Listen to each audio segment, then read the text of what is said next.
Good afternoon. आपल्या सर्वांसाठीच एक अनुभवी आणि एक यशस्वी व्यक्तिमत्व आपल्या सोबत आज आहे. सरांचं नाव आहे यशवंत वरात सर. हे उपसंचालक आहेत क्लासवर जिल्हा सांख्यिक कार्यालय सातारा. तर आता जे 12वी मध्ये विद्यार्थी आहेत आणि 11वीचे जे 12वीला जाणार आहेत त्यांना एका टेन्शनमध्ये किंवा ज्यावेळी परफॉर्मन्सची फार गरज असते ह्या पिरियडमध्ये कसं काम करायचं आहे आणि यश कसं मिळवायचं आहे हे एक यशस्वी झालेला व्यक्ती फार चांगलेपणे सांगू शकेल. त्यासाठीच आपण सरांना इथं बोलवलेलं आहे.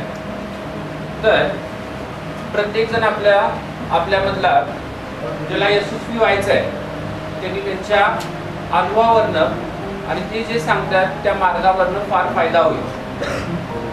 ते स्वतःही या मार्गावर गेलेले आहेत. या प्रश्नांना त्यांनी तोंड दिलेलं आहे आणि ते यशस्वी झालेले आहेत. तर शाळेच्या मोठ्या गजरांनी गुरु आणि स्टेज सरांच्याकडे मी देतो. नमस्कार. नमस्कार. झोपलाय का काय? जेवण झालंय सगळ्यांचं? ठीक आहे.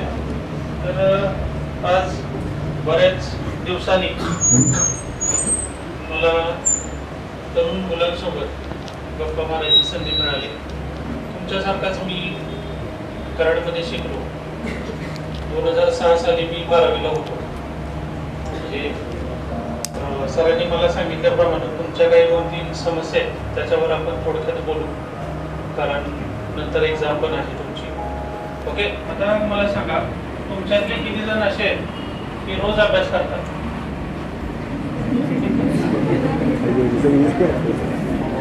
बरं, आता तुमच्यातले किती जण असे आहेत की अभ्यास करत नाही? म्हणजे मधल्या कॅटेगरीत आहेत सगळे. म्हणजे स्वतःलाच माहित नाही की अभ्यास करतोय की नाही करत. बरोबर ना? 2012 साली एमपीएससीची एक्झाम आली. त्या एमपीएससीच्या एक्झामला बसलो, पास झालो आणि 2013 साली क्लास 2 अधिकारी झालो. 2022ला माझं प्रमोशन झालं क्लास 1चं आणि आता मी 2022 पासून क्लास 1 अधिकारी. मुंबईमध्ये मी काही दिवस 2 वर्ष काढली आणि त्यानंतर मी आता सातारा जिल्ह्यामध्ये माझं बदली करून घेतलेली आहे. आता मला सांगा, मी काही प्रश्न विचारेन. इंटरॅक्टिव्ह सेशन करू आपण. तर मोबाईल किती जणांकडे हातवर करा. मोबाईल सगळे खाली जमा होतात का? ठीक आहे, सरांचा मोबाईल देऊया. तर मी सांगतो, जस्ट सेटिंग मध्ये जाऊन डिजिटल वेलबिंग मध्ये जायचं आणि किती तास किती आवर्स तुम्ही त्याच्यावर घालवताय हे थोडंसं बघायचं आणि तो कमी कसा करता येईल हे तुम्ही आजपासून लक्ष देणार आहोत. परीक्षा जवळ आली. परीक्षा कधी? 12वीची. म्हणजे वेळ कमी राहिलेला आहे. आजपासून प्रत्येक वेळ हा सत्कारणी लावायचा आहे. लक्षात आलं? मी ज्यावेळी 3rd इयरला होतो बीएससी, 3rd इयरला असताना मी एक गोल ठेवलेला. ओके. मी आता दोघा तिघांना त्यांचं गोल विचारायचं. मी उत्तर द्या. तुमचं 12वी मध्ये किती मार्क्स पडायचे? 80 अबाव. ठीक आहे. तुला किती पडायचे? 85. Okay, great. सांगा. अबाव 80. पण ठीक आहे, बऱ्यापैकी सगळ्यांचं 80 अँड अबावचं टार्गेट आहे. ओके. तर हे जे मी मला सांगितलंय, आता मी त्यांना परत एक प्रश्न विचारतो. म्हणजे याला घाबरवायचं म्हणून आपण प्रश्न विचारत नाही, लक्षात घ्या. एक तुमचा प्रतिनिधी म्हणून मला विचारू. नाव काय बाळ तुझं? धैर्यशील. छान नाव आहे. धैर्य आहे त्याच्याकडे सांगण्याचं की 85च्या वर मी वाट पाडणार आहे. बाकी कोणाकडे धैर्य नाही असं दिसतंय मला. तर पहिला धैर्यशील सांग, तुझं हे 85 मार्क पाडायचं ध्येय कागदावर लिहिलेस का? काय लिहिलेस?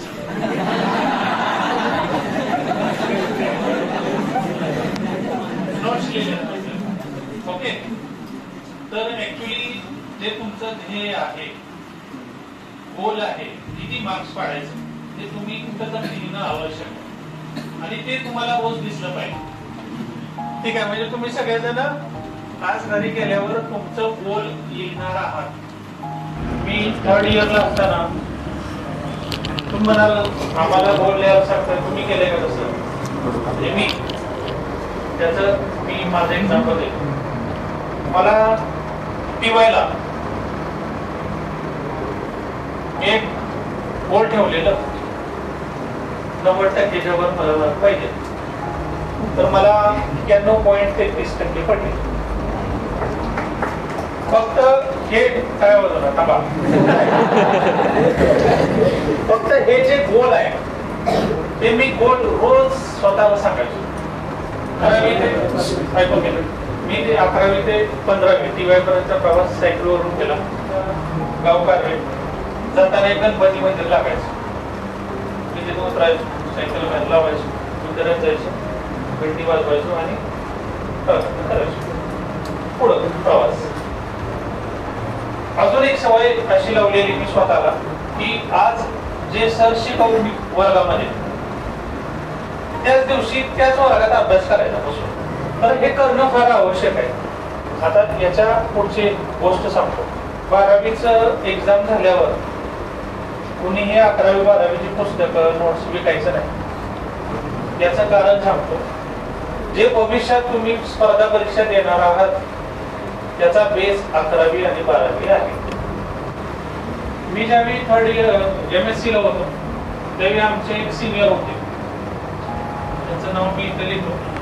दोघं होते, शिवाजी पाटील आणि पवन जिंदम. ते आमचे सिनियर दोघे जण होते तिथे. तर हा UPSC मध्ये पास आउट झाला.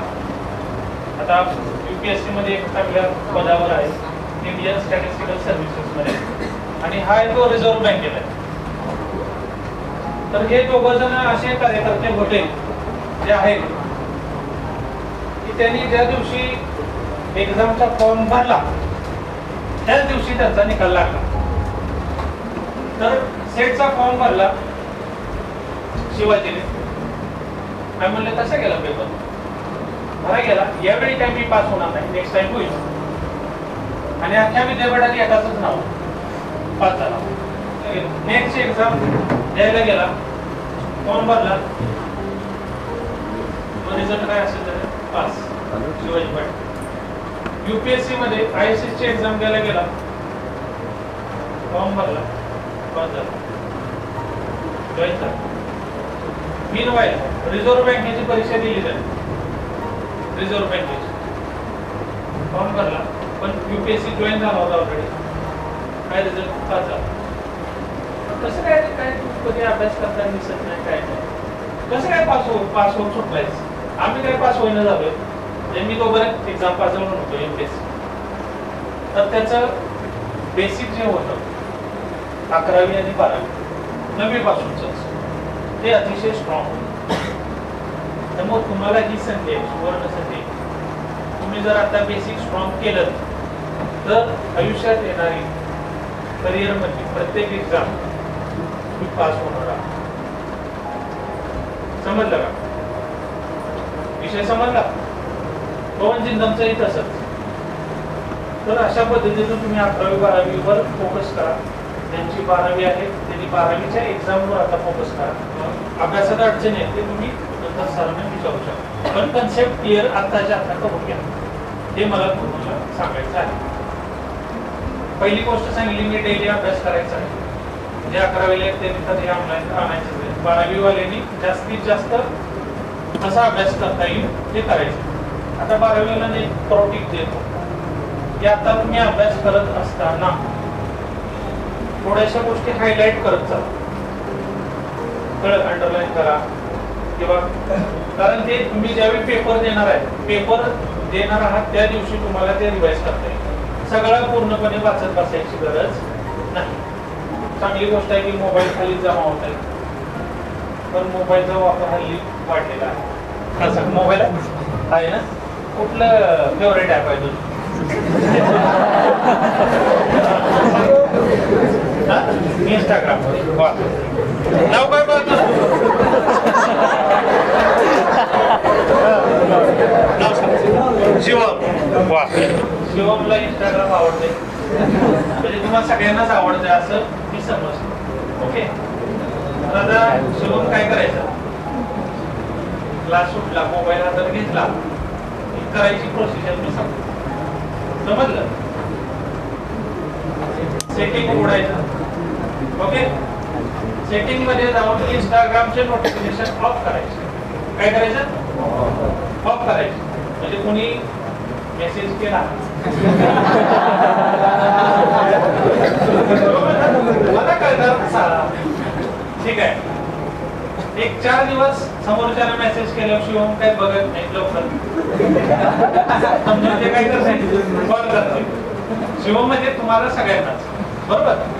शिवमचं फक्त मी नाव घेतले, कोणतं प्रतिनिधी पाहिजे ना आपल्या समोर. तर शिवमला समोरचा त्याचा मित्र कॉल मेसेज करत असेल रोज, बाबा काय काय करतोय, लेक्चर सुटलं का, तर शिवमचा रिप्लाय जात असेल सुटलं बाबा, आता मी घरी चालतो. तर आता आजपासून शिवम काय करणार, मेसेजेस बघणार नाही, कारण त्याला कळणार नाही ना, राईट? की मेसेज आला हे कळणारच नाही. कधी कळणार? त्याच्या ज्यावेळी डोक्यात येईल अरे इंस्टाग्राम बघायचं, त्यावेळी मग मेसेज मध्ये जाऊन बघायचं. मी असं केलेलं आहे आता, लक्षात आलं? इंस्टाग्रामचे माझे नोटिफिकेशन ऑफ आहे. बऱ्यापैकीच्या सारखे मेसेज येतात, व्हॉट्सअप सोडून सगळ्यांचे मी नोटिफिकेशन ऑफ केले. मी असं का केले सांगतो, वेळ जातोय मी कामाचा, ज्याला संपर्क करायचा आहे मला फोन करणार आहे बाबा, बरोबर आहे का? मेसेजवर कुठे ते डोकं काढून बसून. लक्षात आलं? ज्याला इमर्जन्सी आहे, तुम्हाला कॉन्टॅक्ट करायचा आहे, तो फोन करेल. समजलं? आणि आता माहिती आहे तू लेक्चर मध्ये, त्यामुळे काही फोन करायचा विषयच नाही आणि फोन खालीच आहे, बरोबर? तर तुम्ही सगळ्यांनी ही गोष्ट अंमलात आणा. इंस्टाग्राम असेल, व्हॉट्सअप असेल, कारण 12वीचा काळ आहे, परीक्षा जवळ आहे. डिस्ट्रॅक्शन आपल्याला नको आहे. डिस्ट्रॅक्शन हवा आहे का? नको आहे. मोबाईल एक्झाम झाल्यावर वापरायचं नाही, समजलं का? त्यामुळं माझी सगळ्यांना एक विनंती आहे की अशा पद्धतीनं मोबाईल नोटिफिकेशन तुम्ही ऑफ करा. त्या ऍपचे जे तुमचे आवडते ऍप्स आहेत त्यांचे नोटिफिकेशन ऑफ करा. बघा तुमचा स्क्रीन टाइम किती खाली आहे. स्क्रीन टाइम आपल्याला खाली आणायचा आणि तो वेळ कुठं घालायचा आहे? अभ्यासात घालायचा. नाव काय?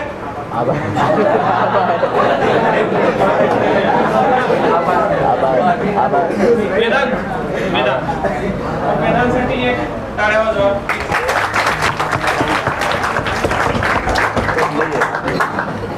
वेदांत, आता लास्ट टाइम सोपा प्रश्न आहे. लास्ट टाइम तू कोणाला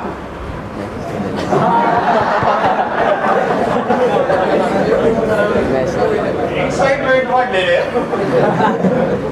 कोणाला तू हे 2 शब्द बोललायस ते मी विचारलं.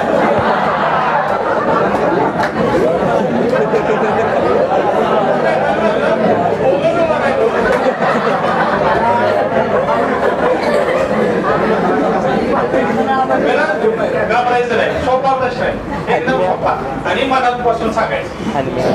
विचारू का? विचारा. थँक्यू कोणाला म्हणलायस? हा, मित्राला. ठीक, वेदांसाठी परत एकदा टाळ्या. तर त्याचं लॉजिक सांगतो तुम्हाला. आपण आपल्या आयुष्यामध्ये जन्म एकदाच आहे, बरोबर? आणि आपण आपल्या आई वडिलांना त्यांची कृतज्ञता किंवा एखादा मित्र आपल्याला काही मदत करतो, एखादी मैत्रीण आपल्याला मदत करते, त्यांच्याबद्दल कधी विचार करत नाही. किंवा सर एखादं चांगले शिकवतात तर मनातून तुम्ही कधी असं त्यांना फील करत नाही. कळलं का?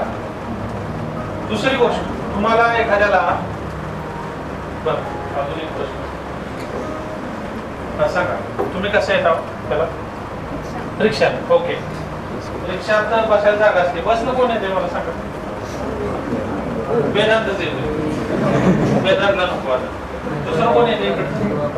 तुम्ही येत. रिक्षा सॉरी बसमध्ये बसायला जागा मिळते? जाता नाही मिळत. ठीक आहे. तर प्रत्येकाने ही प्रॅक्टिस करायची. का करायची सांग? रोज तुम्ही एका जागी शांत बसायचं,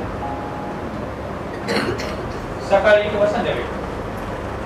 आणि दिवसभरामध्ये तुम्हाला एखाद्यानं मदत केली असेल, रिक्षात बसायला जागा मिळतेच, त्याशिवाय बसतच नाही. बसमध्ये बसायला जागा दिली, एखादा मित्र आहे ते तुम्ही दिसला बस तेव्हा त्यांनी जागा पकडली, तर त्याच्याबद्दल तुम्हाला ग्रॅटिट्यूड म्हणजे कृतज्ञता व्यक्त करायची. एकतर मनातल्या मनात करा, माझं तर मत आहे. याचं कारण काय सांगतो, ज्यावेळी तुम्ही एखाद्याबद्दल अशी कृतज्ञतेची भावना व्यक्त करता, तेव्हा लक्ष द्या, ग्रॅटिट्यूड एक्सप्रेस करता, थँक्यू म्हणता, कृतज्ञता व्यक्त करता, त्यावेळी काय होतं, तुमच्या मनामध्ये बॅक ऑफ माइंड त्याचे चांगले इफेक्ट होतात, तुमची मनस्थिती सुधारते. लक्षात आलं? मी हे का करायचं सांगतो, त्याच्या मागे लॉजिक आहे आणि त्यामुळे तुमचा अभ्यास चांगला होतो. समजलं का? सायकल आहे. तर या गोष्टी तुम्ही प्रॅक्टिस करा. अजून एक प्रश्न. अरे तू बघत होतास माझ्याकडे. नाव सांग. सागर. सगळ्यांची नावं चांगली आहेत बरं का क्लासमध्ये. वेदांत, दैनशील, सागर. सागर मला सांग, प्रश्न आहे, सोपा प्रश्न आहे. सागर प्लीज उभा राहा, दिसला पाहिजे सगळ्यांना. आता प्रश्न आहे, खरं खरं उत्तर द्यायचं. अरे उत्तर ऐकायचं महत्वाचं आहे. सागर तुला काय आता प्रॉब्लेम आहे का आयुष्यात?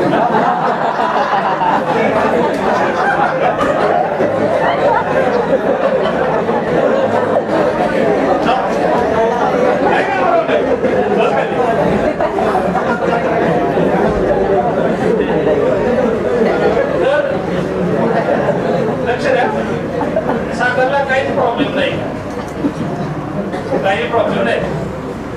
पण मी 100% सांगू शकतो की त्यानं खोटं उत्तर दिलेलं आहे, बरोबर. आणि इथल्या कुणाला जरी विचारलं तरी ते आपल्याला सांगणार नाही काय प्रॉब्लेम आहे. तर प्रत्येकाला एखाद्या व्यक्तीला प्रॉब्लेम असतातच, जसे मला तुम्हाला सगळ्याला. म्हणजे लक्षात द्या, त्या त्या वयामध्ये तुम्हाला काहीतरी प्रॉब्लेम असतो. म्हणजे काय सर मित्र रागवलाय माझ्या, बोलतच नाही. सर आमचे सर आहेत, त्यांनी शिकवलेलं कळतच नाही मला. लक्षात आलं? सर मला रोजच उशीर होतो, तर मला लक्षातच काय राहत नाही, तर मला झोपच लागत नाही. ओके, तर झोप लागत नाही असं कोणाकोणाचा प्रॉब्लेम आहे? कोणाचाच नाही. लक्ष द्या, तर लक्ष द्या, तुम्ही स्वतःला एक प्रश्न विचारता, do you have a problem? मी स्वतः, बरोबर. मी जसं सागरला विचारलं तसं विचारायचं प्रत्येकानं स्वतःला, do you have a problem? त्याचं उत्तर काय येणार? दोन उत्तर आहेत ना, एक यस, एक नो.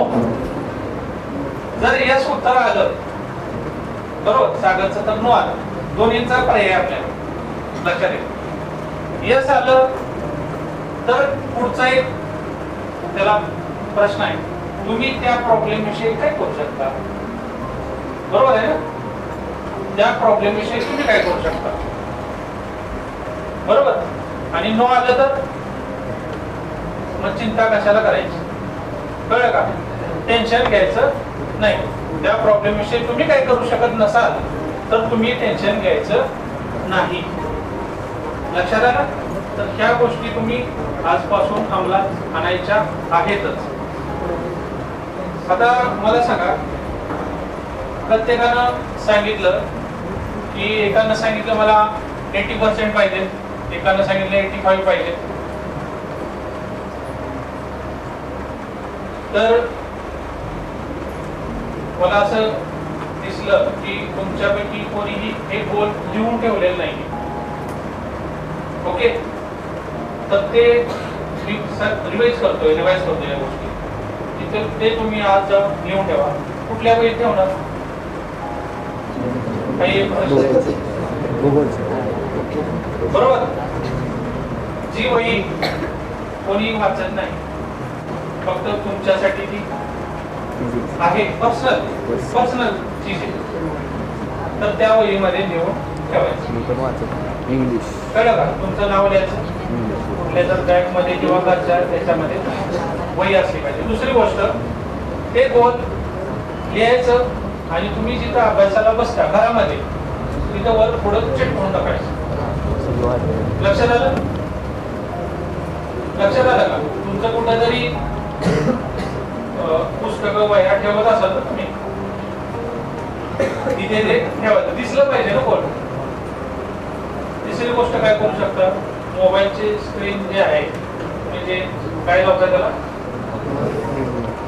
वॉलपेपर, तर त्या वॉलपेपरला सुद्धा ते गोल अटॅच करू शकता. सागर काय वॉलपेपर कोणाचं चित्र आहे तर तिथं तुम्ही त्याचा लिहून ते करू शकता. याचं कारण की का एम्फसाइज करतोय की तुम्ही जे ठरवलेले गोल्स आहेत ते तुम्हाला सतत दिसत राहिले पाहिजे. समजलं का? कारण काय आहे, आपलं आयुष्य असं आहे की नैसर्गिकरित्या आपल्या आयुष्यामध्ये कन्फ्युजन खूप आहे.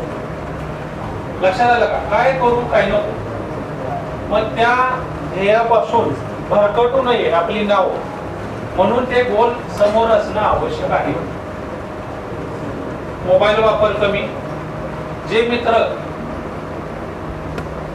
तुम्हाला तुमचा वेळ वाया घालवताय, ज्या मैत्रिणी तुमचा वेळ वाया घालवताय, त्यांच्यापासून हळूहळू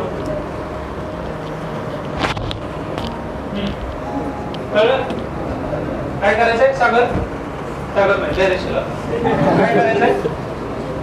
सोशल डिस्टन्सिंग.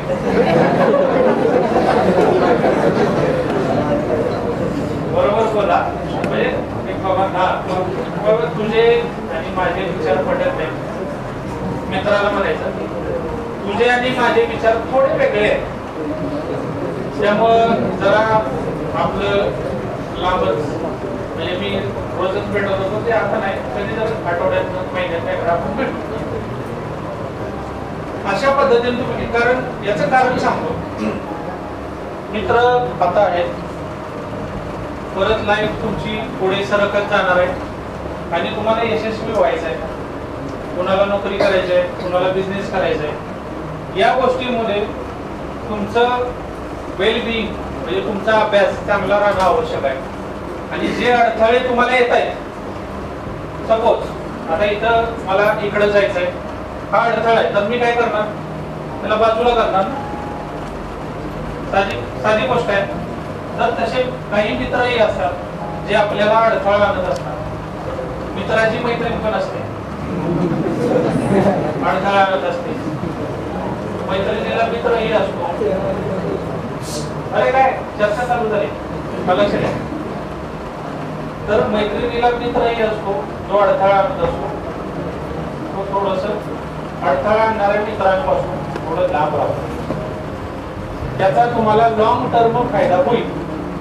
होईल ना? शेवटाकडे आपण येऊया, बराच वेळ झाला. मला एक विचारायचं आहे, राहतंय इथं कोण रूम घेऊन? किती जण आहेत असे? सगळे घरातून येतात? ओके, रूमवर एकटाच आहे, दोघं तिघं. ठीक आहे. बाकी सगळे घरातून अपडाऊन करताय? ग्रेट. एक प्रश्न आहे जनरल, दुपारी डबा आणताय का बाहेर जेवताय? डबा.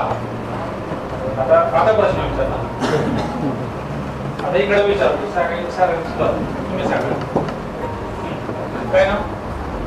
समृद्धी. समृद्धी लास्ट टाइम वडापाव कधी खाल्ला? महिना झाला. अरे वा, समृद्धीला टाळ्या वाजवा बसा खाली.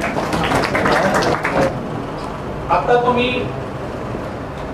जे खात आहात जेवणाकडे लक्ष द्यायचं आहे या काळामध्ये. आजारी पडला नाही पाहिजे. वेदांत बरोबर आहे का नाही? हा.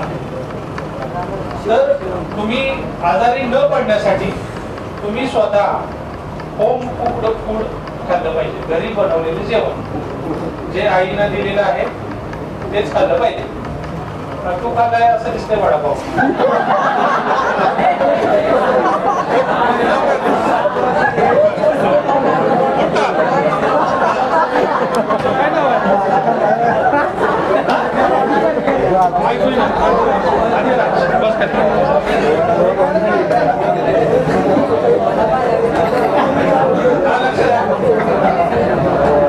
मला वाटलं चेहऱ्यावर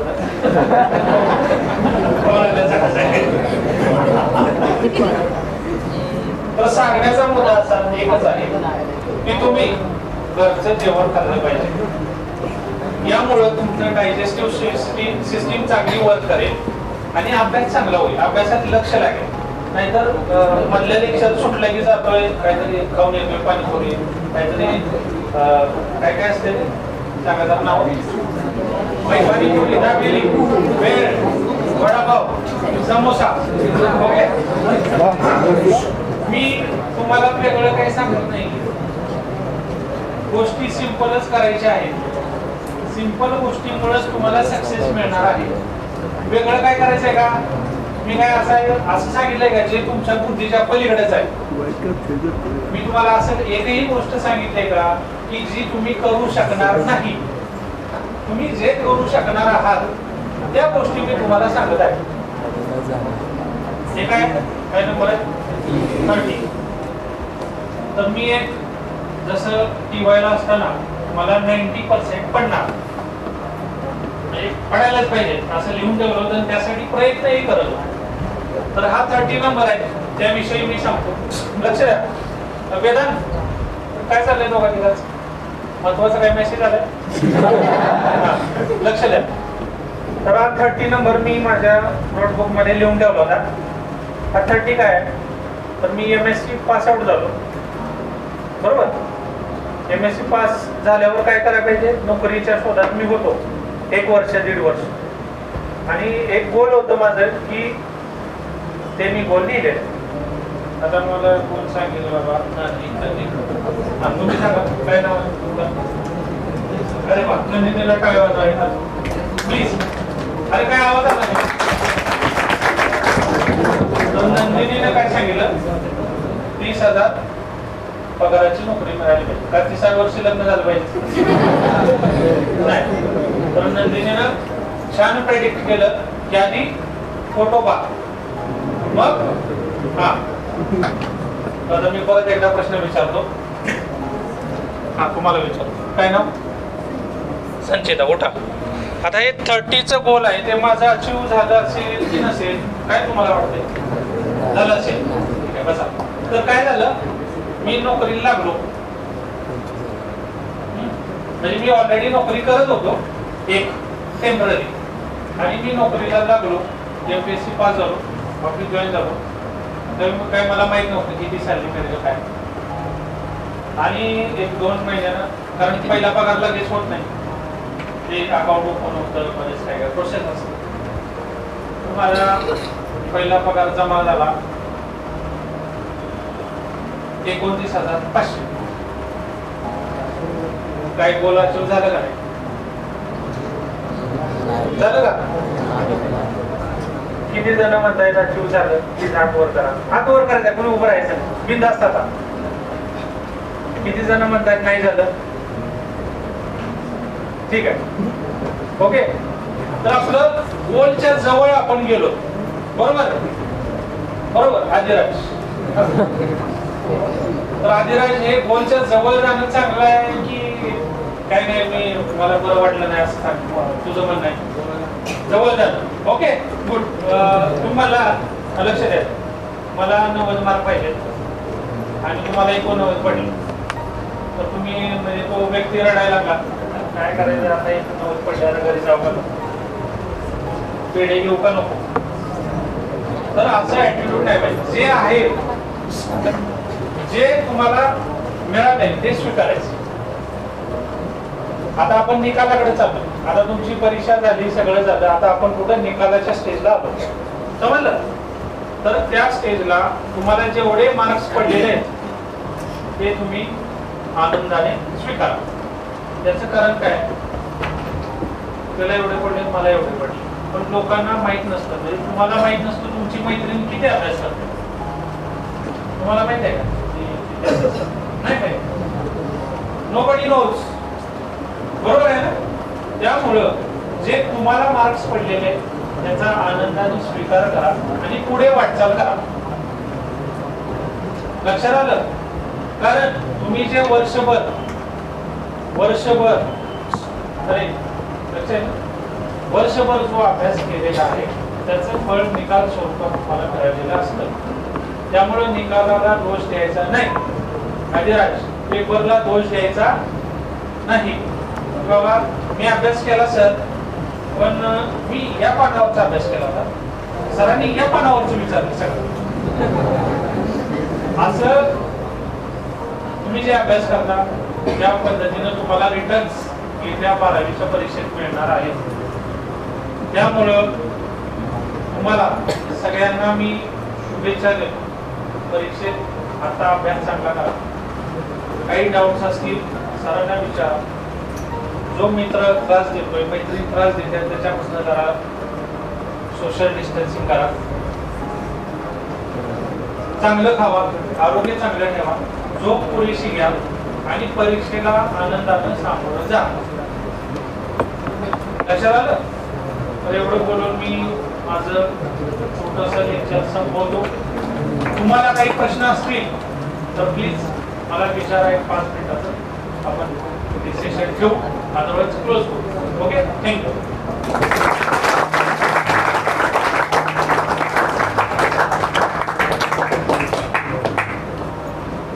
विद्यार्थी स्पर्धा परीक्षा देणार आहेत, जे विद्यार्थी स्पर्धा परीक्षा देणार आहेत, कारण 10वीमध्ये मला वाटतं या 64 मराठी मीडियमच्या गावातून आम्ही शिकतो. 10वीमध्ये मराठी मीडियमचा विद्यार्थी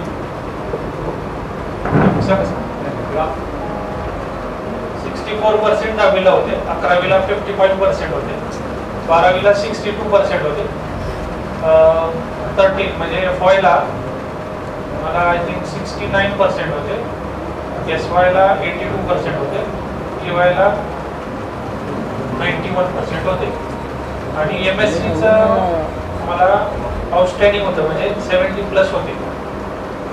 अशा पद्धतीनं माझा प्रवास राहिलेला आहे. माझे आवडते विषय इंग्लिश आणि मॅथमॅटिक्स, हे माझे 2 आवडीचे विषय.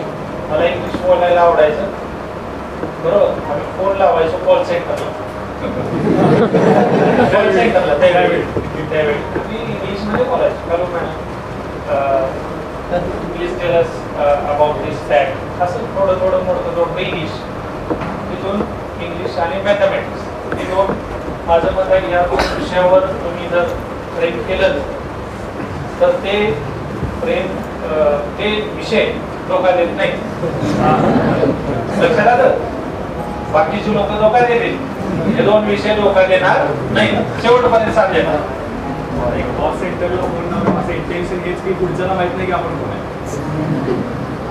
किंवा आपलं इंग्लिश काय आहे. तर आम्ही एकत्र राहिला घरी. आमची फॅमिली अशी काही एवढी स्ट्रॉंग नाही, मिडल क्लास फॅमिली.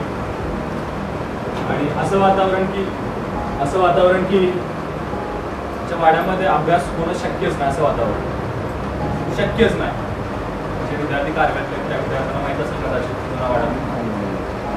तर त्या प्रसंगामध्ये सुद्धा म्हणजे मी आता ज्या स्टेजला आहे त्याच्यामध्ये खालीचा वाटा का होईना भैयाचा की त्याला बघून आम्ही पुढं आलो. मला सांगितलं लास्ट टाइम आपण पुढं आलो. त्याचे सख्खे मोठे भाऊ, त्याला बघून तो पुढे आला, दोघांना बघून मी पुढे आलो. त्यांनी जे सांगितलं की सेम टाइम 10वी पासून 5 वर्ष सायकलवरून प्रवास, सेम काही डिफरंट नाही आहे. म्हणजे थोडक्यात सांगायचं झालं तर एक आयडल पर्सन म्हणतो की नाही बाबा ही व्यक्ती जर काय करू शकते तर आपण पण काहीतरी करू शकतो. म्हणजे आज भरपूर सारे विद्यार्थी म्हणतात की माझ्या हातून काय होणार नाही. हे लेक्चर आहे ते 12वीच्या विद्यार्थ्यांसाठी, तर 11वीच्या विद्यार्थ्यांसाठी नाही. 11वीचे विद्यार्थी हे जुलमानं बसवले त्याला काय काम करणार.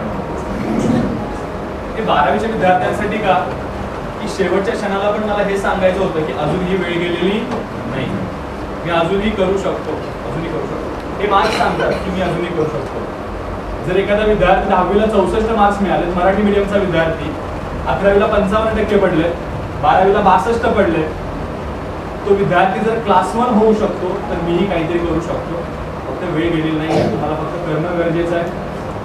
2-3 गोष्टी खूप चांगल्या आणि सोप्या सांगितल्या. एक म्हणजे आहारावरती व्यवस्थित लक्ष ठेवणं गरजेचं आहे की ज्याच्यामुळे तुम्ही व्यवस्थित असाल, तुमची हेल्थ चांगली असेल. हेल्थ जर तुमची चांगली असेल तर तुम्ही मॅक्झिमम टाइम सर्व्हाइव्ह करू शकता. अभ्यास असेल किंवा जे काही तुमचं काम असेल त्याच्यासाठी तुम्ही वेळ देऊ शकता. सगळ्यात महत्त्वाची गोष्ट तुमची हेल्थ चांगली असणं गरजेचं आहे. दुसरी त्याची एक खास गोष्ट म्हणजे रुटीन. माणूस एकदम रुटीनमध्ये. मला असं वाटतंय 10वी-11वी पासून मला वाटतं व्यायामाला सुरुवात केलेली, तो आजपर्यंत कधी बंद नाही आहे. आजपर्यंत कधी बंद नाही. एकही दिवस असं नाही की व्यायाम केला अजिबात नाही. ह्या ज्या काही गोष्टी आहेत त्या सगळ्यात चांगल्या आहेत की बाबा आम्हाला आवडले की बाबा नाही ती व्यक्ती आहे की जी रुटीनमधून सक्सेस मिळालं. घरचं बॅकग्राऊंड एकदम आमचं हे तरी सुद्धा आम्ही या ठिकाणी आलो. त्याच्या मागच्या काही गोष्टी आहेत ते म्हणजे रुटीन असेल किंवा एफर्ट्स असतील सगळ्यांचेच, आणि प्रामाणिकपणा सगळ्यात महत्त्वाचं, कामावरचा प्रामाणिकपणा. सो तुम्ही सुद्धा अजूनही वेळ गेलेली नाही आहे. आज तारीख 27 आहे ना, 28 तारीख आहे. अजूनही आपल्याकडे 1 महिना आहे. 1 महिना जर तुम्ही लावून धरलं, 1 महिना जर तुम्ही पुरेपूर अभ्यासामध्ये युटिलाइज केला तर नक्की बाळांनो तुम्हाला चांगले मार्क्स पडतील. आता माझं फक्त एकच टार्गेट असेल, माझं फक्त एकच म्हणणं असेल तुम्हाला की तुम्ही फक्त आता टार्गेट ठेवा 12वी बोर्डची एक्झाम. मला 12वी बोर्डच्या एक्झाममध्ये मला चांगले मार्क्स पाडायचे. 80 म्हणणं गरजेचं नाही आहे, 80 पडणं गरजेचं आहे. आणि खूप चांगली गोष्ट सांगितली की आपलं जे ध्येय आहे ते रोज आपल्याला दिसणं गरजेचं आहे. जोपर्यंत आपल्याला ते दिसत नाही ना तोपर्यंत आपण भरकटणार आहे. जोपर्यंत आपल्याला आपल्या बापाचं दुःख दिसत नाही ना तोपर्यंत आपल्याला बापच कळत नाही. महत्वाची गोष्ट आपलं ध्येय आपल्याला दिसणं गरजेचं आहे. खूप चांगल्या पद्धतीने मार्गदर्शन केलं, मनापासून मी आभारी आहे. दुसरी सगळ्यात महत्वाची गोष्ट, फील्ड कोणतीही असो पण स्पर्धा परीक्षांमध्ये करिअर करायचं आहे अशा विद्यार्थ्यांना मी आवर्जून सांगेन की तुमचे जे काही प्रॉब्लेम्स आहेत, जे काही प्रश्न आहेत, अभ्यास कसा करायचा, कशा पद्धतीने करायचा, कुठं केला पाहिजे, सेपरेट लायब्ररी पाहिजे, कधीपासून करू द्या, BE पासून किंवा तुम्ही जर कुठल्या डिग्रीसाठी जात असाल तेव्हापासून करू द्या की ॲट द एंड चालू केला चालतं. तुमचे जे काही प्रश्न ते बिनधास्त विचारा.